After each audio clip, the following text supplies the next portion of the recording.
I started living in a basement apartment with a Visa cash advance, and that's how I got my first store open. And it was like make it or break it in the first 2 months, or I was going to go out of business.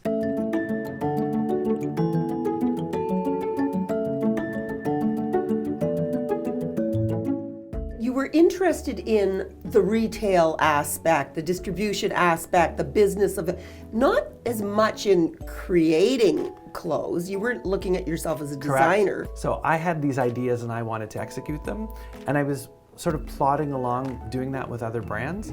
And then after a while, they were like, you know what, we can't do everything you're asking for. So my advisors around me said, why don't you start going to Italy and working with factories and do it on your own? Why shoes? Wasn't even my first choice. So I got into the management training program, and day 2, they said, you have to go work in shoes for at least the first year to learn it. And I was like, I want to do clothing. Why are you forcing us all to go into shoes? And they said, it's the hardest thing to sell. It's the hardest thing to market. And it was just more exciting. There was more of a challenge.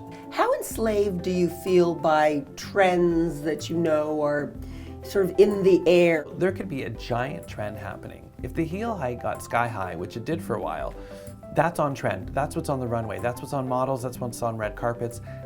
That's not what my customer's gonna buy. Do I need to have some of that shown? For sure. But do you put all your eggs in that basket? Absolutely not. There are literally thousands of swatches. I come in here only on weekends, I blare music, and I just get immersed. This is not a color that I picked. This is just to get the silhouette of the shoe. This is the early prototype. This is the final product. Oh, that's fabulous. Oh, that is sharp. You obviously are always walking the line between art and commerce.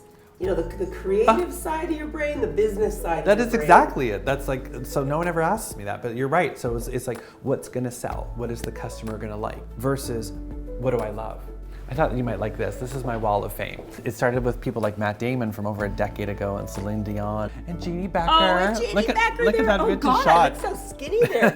What's the ultimate goal for you? Is it like global domination? Honestly, I'm happy and proud and honored that people still buy my shoes, love my shoes, send me notes saying I bought 12 pair this season and my entire wardrobe is your shoes. So if I can keep doing that, I'll be happy. So can you honestly say, Ron White, that there is no business like shoe business?